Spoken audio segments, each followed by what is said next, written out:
Clip number 416۔ اس clip میں آپ سورہ انفال کی آیت نمبر 61 سے 63 تک کی تلاوت، ترجمہ اور تفسیر قرآن صراط الجنان سماعت فرمائیں گے۔ بسم اللہ الرحمن الرحیم۔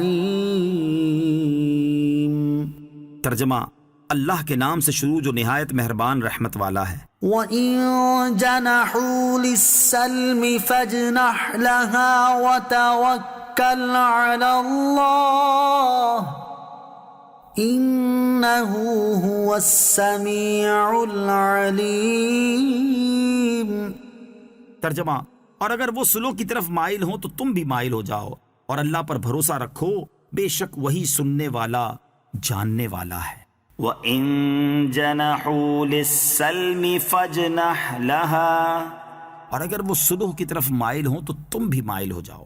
اس سے پہلی آیت میں اللہ تعالیٰ نے اپنے مومن بندوں کو دشمنوں کے مقابلے میں قوت کی تیاری اور انہیں خوفزدہ کرنے کا سامان کرنے کا حکم دیا، اور اس آیت میں یہ حکم دیا کہ اگر وہ صلح کی طرف مائل ہوں اور صلح کی درخواست کریں تو ان کی صلح قبول کر لو۔ کفار سے صلح سے متعلق 3 مسائل۔ اس آیت میں کفار سے صلح کا ذکر ہوا، اس مناسبت سے یہاں ہم صلح سے متعلق 3 مسائل ذکر کرتے ہیں۔ نمبر 1، اگر صلح مسلمانوں کے حق میں بہتر ہو تو صلح کرنا جائز ہے، اور اگرچہ کچھ مال لے کر یا دے کر صلح کر لی جائے اور صلح کے بعد اگر مصلحت صلح توڑنے میں ہو تو توڑ دیں، مگر یہ ضروری ہے کہ پہلے انہیں اس کی اطلاع کر دیں، اور اطلاع کے بعد فوراً جنگ شروع نہ کریں، بلکہ اتنی مہلت دیں کہ کافر بادشاہ اپنے تمام ممالک میں اس خبر کو پہنچا سکے۔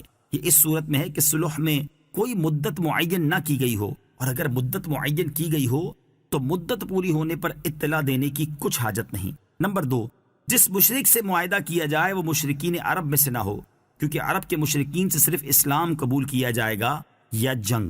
نمبر 3، مرتد ہونے والوں سے صرف اسلام قبول کیا جائے یا ان سے جنگ کی جائے، ان سے نہ صلح جائز ہے اور نہ جزیہ لینا جائز ہے۔ وَإِن يُرِيدُوا أَن يَخْدَعُوكَ فَإِنَّ حَسْبَكَ اللَّهُ هُوَ الَّذِي أَيَّدَكَ بِنَصْرِهِ وَبِالْمُؤْمِنِينَ۔ ترجمہ، اور اے حبیب اگر وہ تمہیں دھوکہ دینا چاہیں گے تو بے شک اللہ تمہیں کافی ہے، وہی ہے جس نے اپنی مدد اور مسلمانوں کے ذریعے تمہاری تائید فرمائی۔ وَإِن يُرِيدُوا أَن يَخْدَعُوكَ، اور اگر وہ تمہیں دھوکہ دینا چاہیں، یعنی اے حبیب صلی اللہ تعالیٰ علیہ وآلہ وسلم اگر کفار دھوکہ دینے کے لیے صلح کی پیشکش کریں تو اللہ تعالیٰ تمہیں ان کے فریب سے بچائے گا کہ تمہیں کسی طریقے سے خبر دے دے گا۔ هو الذی ایدک بنصرہ وبالمؤمنین،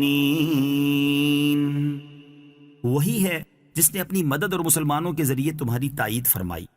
بدر میں اللہ تعالیٰ کی مدد تو وہ تھی جو فرشتوں کے ذریعے آئی، اور مسلمانوں کے ذریعے مدد وہ تھی جو مہاجرین و انصار کے ذریعے پہنچی۔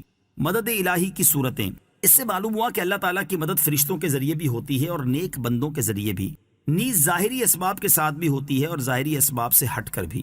وَأَلَّفَ بَيْنَ قُلُوبِهِمْ لَوْ أَنفَقْتَ مَا فِي الْأَرْضِ جَمِيعًا مَا أَلَّفْتَ بَيْنَ قُلُوبِهِمْ وَلَكِنَّ اللَّهَ أَلَّفَ بَيْنَهُمْ إِنَّهُ عَزِيزٌ حَكِيمٌ۔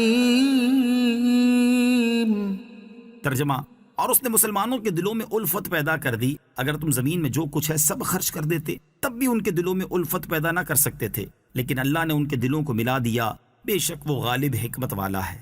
وَأَلَّفَ بَيْنَ قُلُوبِهِمْ، اور اس نے ان کے دلوں میں الفت پیدا کر دی۔ انصار کے 2 قبیلے اوس و خزرج کے درمیان شروع ہونے والی عداوت برسوں سے چلی آ رہی تھی، اور ان کی باہمی عداوت اس حد تک پہنچ گئی تھی کہ انہیں ملا دینے کے لیے تمام سامان بیکار ہو چکے تھے اور کوئی صورت باقی نہ رہی تھی۔ ذرا ذرا سی بات میں بگڑ جاتے اور برسہ برس تک جنگ باقی رہتی، الغرض کسی طرح 2 دل نہ مل سکتے تھے۔ جب رسول کریم علیہ الصلوۃ والسلام مبعوث ہوئے اور عرب کے لوگ آپ پر ایمان لائے اور انہوں نے آپ کی اتباع کی تو یہ حالت بدل گئی، اور اللہ تعالیٰ نے ان کے دلوں میں الفت پیدا کر دی، دلوں سے دیرینہ عداوتیں اور کینے دور ہوئے اور ایمانی محبتیں پیدا ہوئیں۔ یہ رسول کریم صلی اللہ تعالیٰ علیہ وسلم کا روشن معجزہ ہے۔